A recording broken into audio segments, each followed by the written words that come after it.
Outro olhar. A apresentação, Kleber Benvenu.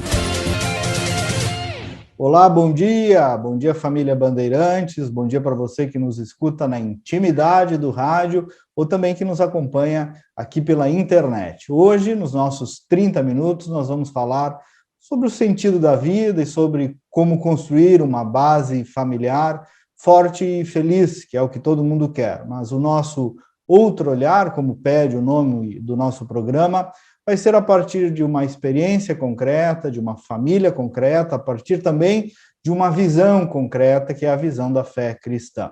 Uma família que decidiu mudar de vida para a rotina simples do campo, cultivando no dia a dia os costumes e os ensinamentos dessa tradição. Eu sou o jornalista Kleber Benvenu e nos próximos 30 minutos converso com o Tiba Camargo. Vocês já devem conhecê-lo, ele que é comunicador, formado em filosofia, pai de 5 filhos, que praticam a educação familiar, é também, e agora eu digo por minha conta, um dos principais líderes leigos católicos do país, sem dúvida alguma, foi apresentador da Canção Nova, é um expoente também das pautas pró-vida. Ele, a Déia, sua esposa, tem feito um trabalho lindo e de muito alcance de evangelização, também por meio das redes sociais. Tiba, em primeiro lugar, obrigado, querido, por estar aqui conosco e um bom dia. Olá, Kleber. Alegria toda minha estar com vocês aqui.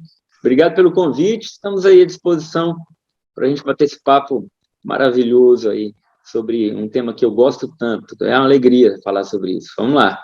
Maravilha. Primeiro, Tiba, claro, nosso programa não é um programa de perfil, mas até para entender um pouco da tua jornada, né? A Band é uma emissora aberta, né? Falar um pouquinho de quem é o Tiba e também essa jornada tua aí da vida urbana para a vida até aqui no interior do Rio Grande do Sul. Conta um pouquinho para nós o que tu moveu, essa tua trajetória, tua, da Déia e da tua família, assim, para a gente te conhecer um pouquinho melhor. Certo. Ô, Kleber, eu sou mineiro, né? Sou mineiro do interior de Minas, cidade chamada Divinópolis. E fui para São Paulo bem novo, aos 20 anos de idade. Fiquei 17 anos na comunidade Canção Nova, apresentando programas de TV, de rádio. Eu fiz de tudo um pouco. Fui diretor de dramaturgia, ator, fiz fantoche em gravações de programas para TV infantil, dublagem, de tudo um pouco no meio de comunicação a gente já fez. E também eu já viajei, rodei o Brasil também, pregando encontros, dando palestras para a formação de famílias, de jovens. E há um tempo atrás, mais ou menos 4 para 5 anos, nós saímos, eu e minha esposa, nós nos casamos lá dentro, né, e nos mudamos para o campo. Hoje nós estamos no interior, né, num sítio bem na área rural mesmo, por uma opção nossa. Buscamos por muito tempo, muitos anos, um lugar no campo, até que, enfim, encontramos, né? Também somos praticantes do ensino domiciliar, né? O chamado homeschooling, né? Educação domiciliar, com os nossos filhos, educamos eles em casa. Já vamos para uma experiência aí também de quase 5 anos, né? Praticando o ensino domiciliar. E hoje nós trabalhamos nos meios de comunicação, temos uma livraria, somos também autores de 2 livros, um sobre família, Família Forte, e o outro sobre homeschooling, o mínimo sobre homeschooling, também de autoria nossa. Temos produtos online, né, também, acompanhamos famílias, né, através dos nossos cursos para a família, Família Forte, masterclass sobre educação dos filhos, enfim, temos uma gama muito grande de ação, assim, dentro da internet também. E hoje, como você bem disse, moramos no campo, né? E, por opção, escolhemos uma vida mais simples no campo, para nossos filhos terem contato com a realidade. Basicamente é isso. Eu vi que você, num vídeo, Tiba, você disse assim, o campo não é uma fuga, né? Qual é o encontro dessa decisão de morar no campo com a educação, na fé cristã, na família, com a vida espiritual? Em que ponto isso se encontra e facilita, inclusive, para com a ideia da educação domiciliar. Sim, sim. Não é uma fuga no sentido de a realidade dos grandes centros que é novo para a humanidade. Né? Nós fomos acostumados com uma vida, né, rural por milhares de anos. Né? Então, os grandes centros começaram a se formar recentemente, né, nos moldes que a gente conhece hoje, foi pós-revolução industrial, né, chamada também revolução financeira. E o que acontece, Kleber? A nossa natureza, ela tem uma dinâmica própria, né? E quando a gente tem um contato com o que é natural, na dinâmica de uma planta que cresce, tem o tempo para crescer, para dar fruto, e seus filhos estão sendo formados nesse processo.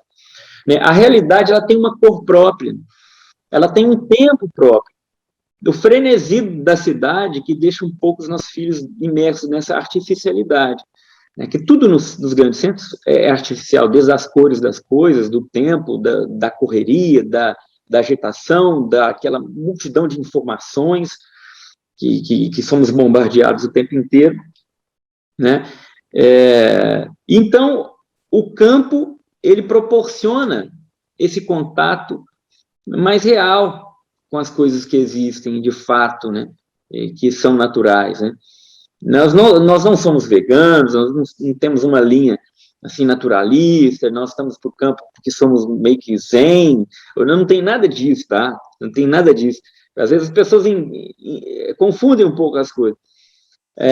Mas nós percebemos uma coisa que para nós era muito óbvia, assim, os grandes centros estão virando uma loucura, uma agitação, uma correria, é tudo muito barulhento, é tudo muito agitado, é tudo muito para ontem, né? E a gente queria um tempo para a família, né? Para a gente ter contato com a terra, ter contato com os bichos, né? Então a gente cria um pouco, hoje nós criamos um pouquinho, porque a gente matou já os outros porcos, já temos um só, né? Galinha poedeira, a gente tira 7 ovos por dia, né? Que é o suficiente para a nossa família. Temos lá os nossos gansos, temos as galinhas soltas, os galos, galinzé, tem a nossa égua, o nosso boizinho, nós engorda ele lá, e aquele negócio, nossos pés de fruta, e tudo isso, você criando seus filhos em contato com isso, é formidável, porque você vai vendo, né, que eles vão se envolvendo com aquilo ali, e eles não ficam dependentes de um estímulo eletrônico, de uma tela, para se distrair, né? E não tem que pagar isso, pelo amor de Deus. Não é? Tiba, e em paralelo a isso, vocês conduzem dentro de casa, vamos entrar um pouquinho então na educação domiciliar, o homeschooling, né? Uma dinâmica, eu fui chefe da Casa Civil aqui do governo do estado, no último governo, e lembro quando eu recebi o primeiro grupo, e quando começou a se criar essa consciência, que havia até um desconhecimento, né? O Rio Grande do Sul avançou hoje em legislação e tal. Primeiro, entender um pouquinho a experiência de vocês, educando 5 filhos, né, na vida doméstica, e segundo, também sobre a conscientização sobre a pauta do homeschooling. Sim.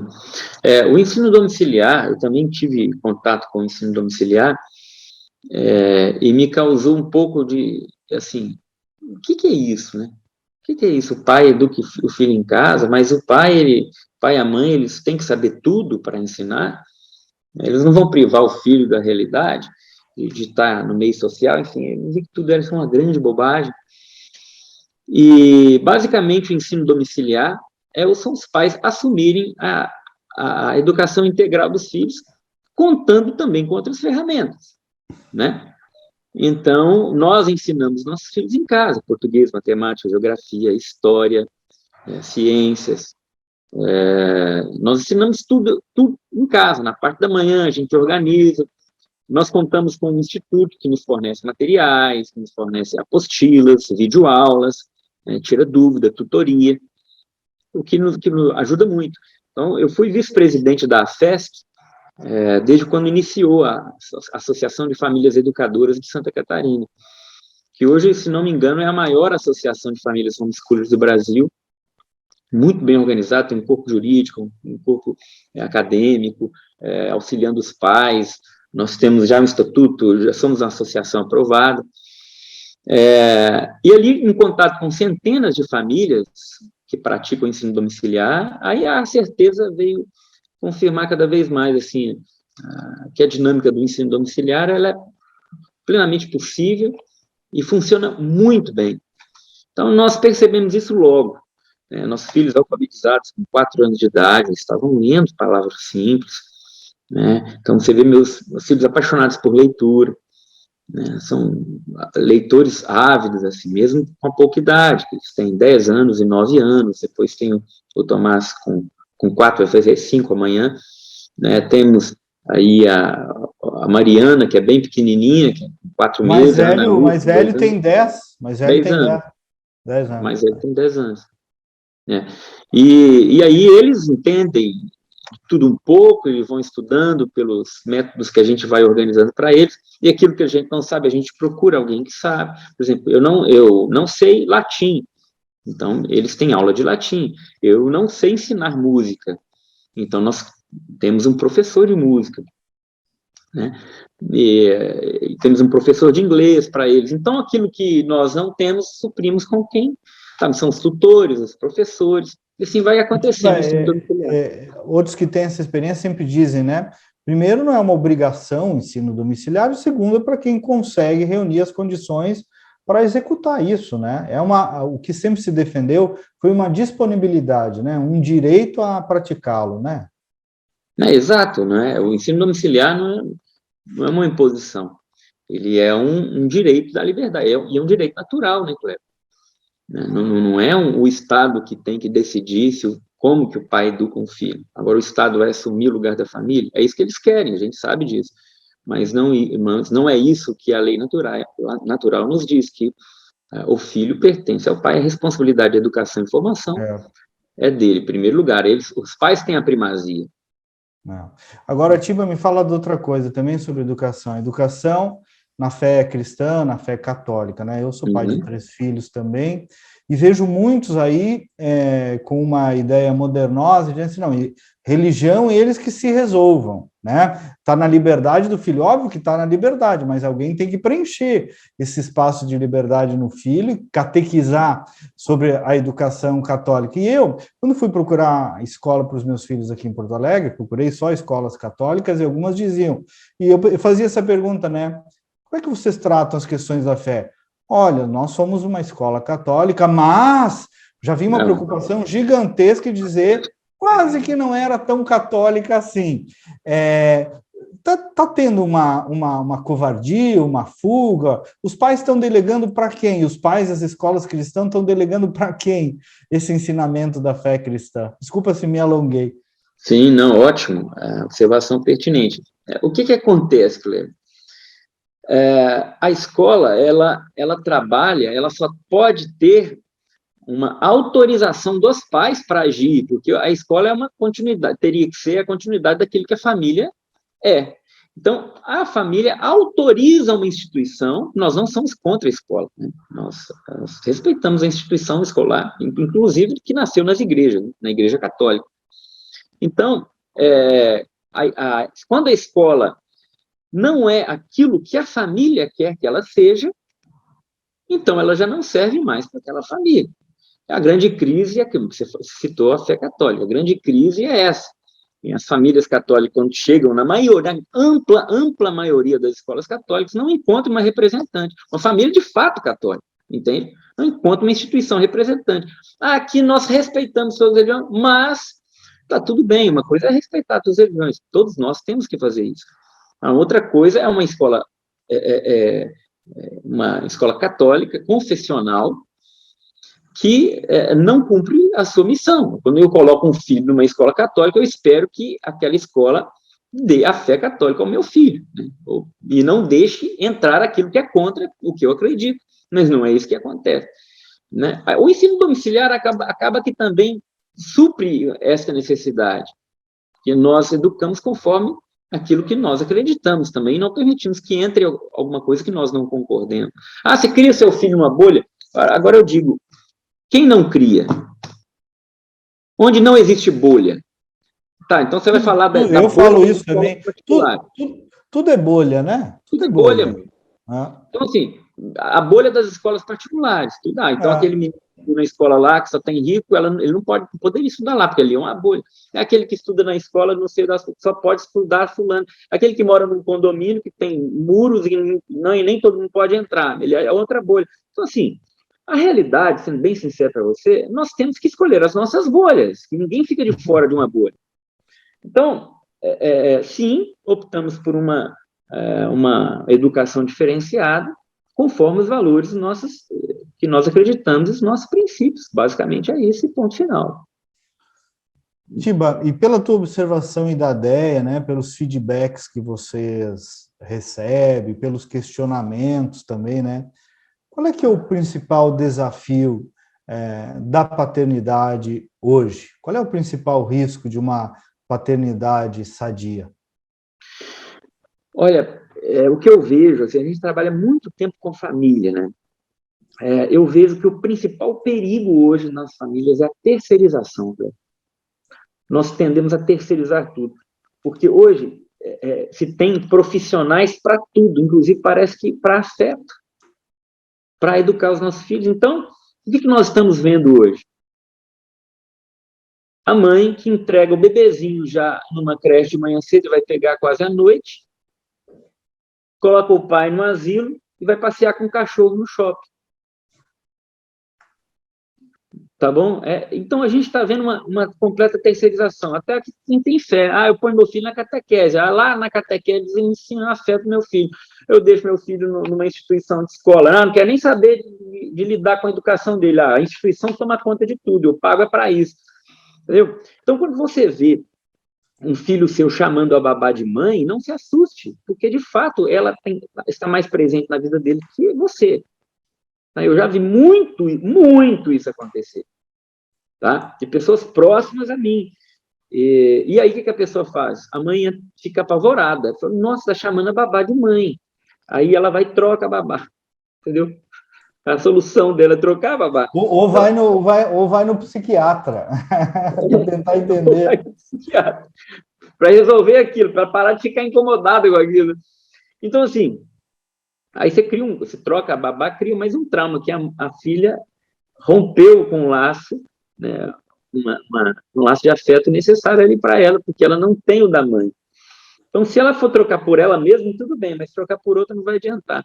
A gente vê a terceirização de tudo, dos afetos, da educação, da catequese, tá? E das coisas básicas do dia a dia. Muito fácil você ver a família entregando os filhos a eles mesmos. Ao mundo, né? Ao mundo. Não, eles vão criando, é assim mesmo. Isso é uma fase. A fase, essa da fase é a maior que tem. Entendeu? Algumas coisas são fase mesmo, né? Mas outras coisas são defeito, né? Gente, você forma, até os 3 anos de idade, o seu filho vai receber tudo que ele precisa. O que uma criança recebe até os 3 anos de idade é mais do que ela vai receber o resto da sua vida, dos 3 para frente. Até os 7 anos, você forma o caráter dela. Até os 7. Tá? E você, até os 20, acabou. É toda a formação, toda a educação que você precisava fazer, você fez. E nós estamos perdendo tempo. Deixa passar os 3, deixa passar os 7, deixa passar os 20, e lá na frente, quando a coisa deu muito ruim, você fala assim, onde foi que eu errei? Entende? Então, outra coisa, não se detém na seriedade que é o relacionamento conjugal. Porque a consequência de uma família harmoniosa é um casamento harmonioso. Né? Isso vai refletir nos filhos, necessariamente. Reflete em tudo, nos filhos, nas finanças da casa. Tá? A família se endivida, a família se desestrutura financeiramente, porque o casal não está bem. Tudo uma bola de neve, Cleber. As pessoas estão invertendo tudo, estão terceirizando tudo. E de onde é que veio essa história que os casais estão esperando tanto para ter filho? Que história é essa que filho depende só de dinheiro? Eu tenho uns amigos meus aí que eu incomodo até não poder mais. Para de história e faz filho, rapaz. De onde é que veio que tem que esperar tanto para ter filho? É a mentalidade materialista, né? Você historicamente, você encontra uma explicação muito interessante. Não dá tempo de a gente falar tudo agora, mas quando se entra na tentativa de controle populacional, por exemplo, com as fundações Ford, Rockefeller, McCarthy e tal, quando eles começam a armar uma estratégia de controle demográfico, eles investem em contraceptivos, investem em fábricas de DIU, investem no aborto. Chega um determinado momento na história, eu estou resumindo muito aqui para vocês, porque senão não ia dar tempo. Chega um momento da história, eles percebem que essa guerra não pode ser médica, mas sociológica. E eles não precisavam colocar um DIU no ventre das mulheres, porque elas poderiam tirar esse DIU, não poderiam parar de tomar a pílula. Eles, então, precisam colocar um DIU na mentalidade delas.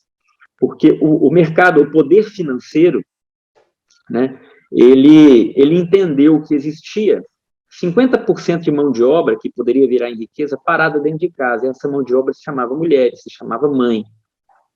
Entende? Então, quem financia os capitalistas e os socialistas, na verdade, é o poder financeiro, né? Então, eles financiam as duas coisas. Então, houve toda uma tentativa sociológica mesmo para poder tirar a mulher de casa, do lar, para ser mãe e esposa, para que ela fosse empregada de alguém ou estar no mercado de trabalho, né? Então, isso é uma das coisas. Outro fator, a própria Revolução Econômica, que eu comecei a falar, depois após a Revolução Industrial e a formação dos grandes centros. Então, você vê a renda per capita do mundo até o ano século XIX, por aí, era igual, mais ou menos aí na média. A partir do século XVIII, há uma subida no gráfico. Qualquer site que você entrar ali, história da economia, você vai encontrar. Você vê uma subida vertiginosa na renda per capita mundial. O ser humano, a humanidade, nunca teve tanto como tem agora. Isso é estatístico, tá? E nunca se usou a desculpa tanto, né, das questões econômicas para não se abrir a vida aos filhos, à família, como a gente está usando agora. Então, não, de fato, não tem lógica, né? A migração do campo para os grandes centros também contribuiu para isso, porque no campo, 2 braços é riqueza, nos grandes centros, 2 bocas é despesa. Então, foram diminuindo, a humanidade, a família foi perdendo contato com a propriedade privada, com a terra, que é o que nós temos de real, é a terra, né? Foi perdendo o vínculo, foi construindo uma casa em cima da outra, e você paga pela terra, não, você paga pelo ar. No apartamento, você paga pelo ar. Então, foi fazendo isso, lugares cada vez menores, e você vai perdendo o vínculo com o espaço, com a terra, com a família. As famílias eram muito assim, o filho seguia a profissão do pai, né? Era vínculo, se casavam, os filhos, eles se habitavam ali, na terra, formavam grandes comunidades ali. E assim ia crescendo as famílias, se fortalecendo. Então, vários fatores que foi contribuindo para isso. Mas o mais relevante, de fato, foi essa guerra ideológica. Eu me lembro que um dia eu perguntei para minha avó, antes dela falecer, vó, como é que vocês faziam com 11 filhos? E ela disse, meu filho, a gente abria o portão de trás de casa e deixava correr, né? Do jeito dela, quer dizer, pátio, espaço, né? O campo, é uma outra experiência com o real, né? Disso eu não tenho dúvida, coisa que o urbano restringe completamente, né? Eu queria te perguntar também, Tibo, agora um pouco sobre o que está acontecendo com o masculino, sabe? O tal homem moderno. Esses dias eu vi também que tu publicaste um vídeo em que tu disseste que o homem moderno está se achando o centro do universo. A vaidade masculina também está indo para o lado errado, indo longe demais? A inversão dos papéis é interessante e não passa sem deixar consequências. O que está acontecendo? Por um lado, o feminismo chega para tentar colocar na mulher, forçar a barra, na verdade, colocar a mulher no lugar do homem.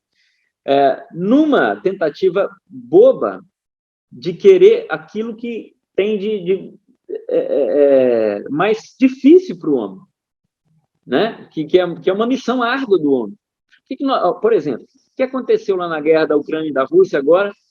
Um grupo de mulheres que se identificavam como homens e já tinham registrado em documento que eram homens e tudo, foram convocados para a guerra.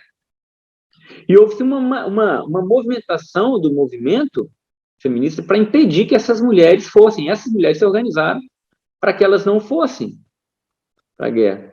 Então, assim, a realidade se impõe, Kleber. Quando chega a guerra, quando a bomba estoura, quando o prédio pega fogo, quando a água sobe, quando a gente tem que ir lá salvar as crianças e as mulheres no fogo, tem que subir no prédio, quando a gente tem que subir na árvore, quando a gente tem que entrar nas bocas de esgoto, né? Quando a gente tem que tomar frente, na linha de frente de uma guerra, e aí, de fato, você vê a bala comer, nesses momentos que o homem se coloca a serviço da humanidade e da mulher, né? E não tem problema nenhum, nós temos que fazer isso, esse é o nosso papel.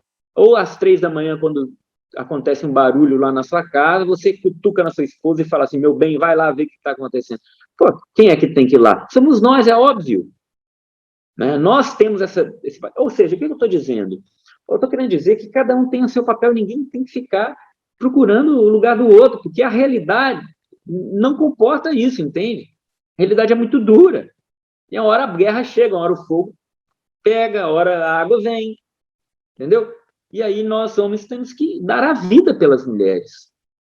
Então, quando você vê um homem muito fresco, desculpa, é isso aí, muito fresco com as coisas, porque não quer se sujar, não quer se arriscar, não quer assumir a sua responsabilidade, né? Aí você vê, aí tem até uma síndrome chamada síndrome de Peter Pan, adultescência, homem de 40 anos que vive ainda com o pai e com a mãe, às custas dele, não quer sair de casa, não quer casar, não quer assumir compromisso, entendeu?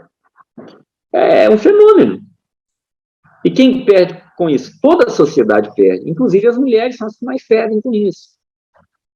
Então, ninguém perde assumindo o que assumindo a sua responsabilidade, assumindo seu papel, né, para o bem de todos. Né? Eu vi uma radialista, de um podcast até famoso, né, ela explicando, eu achei muito interessante, ela falava assim com o seu amigo, meu amigo, para que a gente precisa brigar? Eu sou mulher, você é homem. Se a gente está indo para um evento de carro, eu e você, e o nosso carro fura o pneu, e o seu botão do blazer arranca.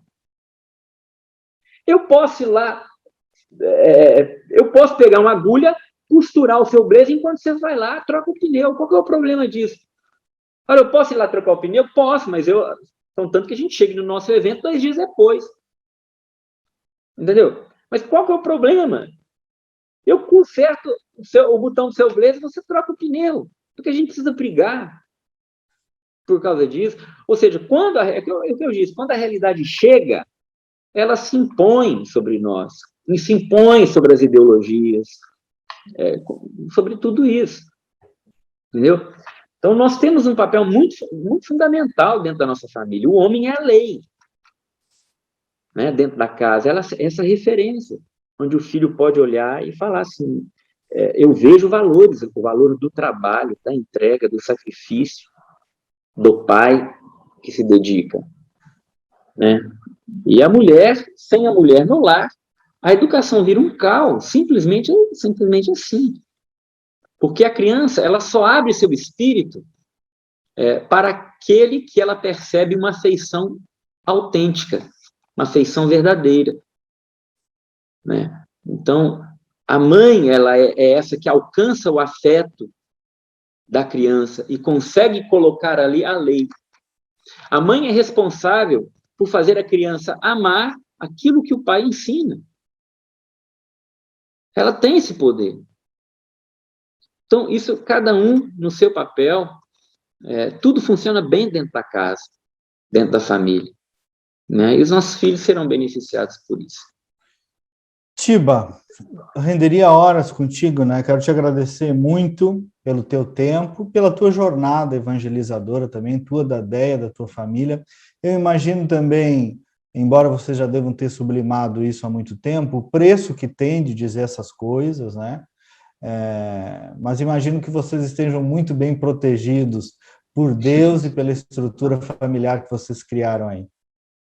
Nós somos muito felizes porque eu vejo um número crescente, cada vez maior, de pessoas nos agradecendo por algumas verdades que a gente tem falado, sabe? Porque não adianta. As pessoas não querem mentira, não querem ilusão, ô Kleber. A pessoa, às vezes, pode até ficar com raiva de escutar uma verdade, mas no futuro ela vai te agradecer, porque ela, ao longo da vida, ela vai perceber, poxa, é isso mesmo, não tem como fugir. Né? É um bem que nós fazemos quando nós reconhecemos a verdade. Recalcitrar quanto à realidade é um prejuízo muito grande. Né? Se Tá conformar ruim, né? com ela é a verdadeira liberdade. É verdade. Obrigado, querido. Um abraço para ti, para a Déia, para toda a família. Deus abençoe vocês. Amém. Muito obrigado, Kleber. Até a próxima. E nós voltamos no próximo sábado com mais uma edição. Bom final de semana e até lá.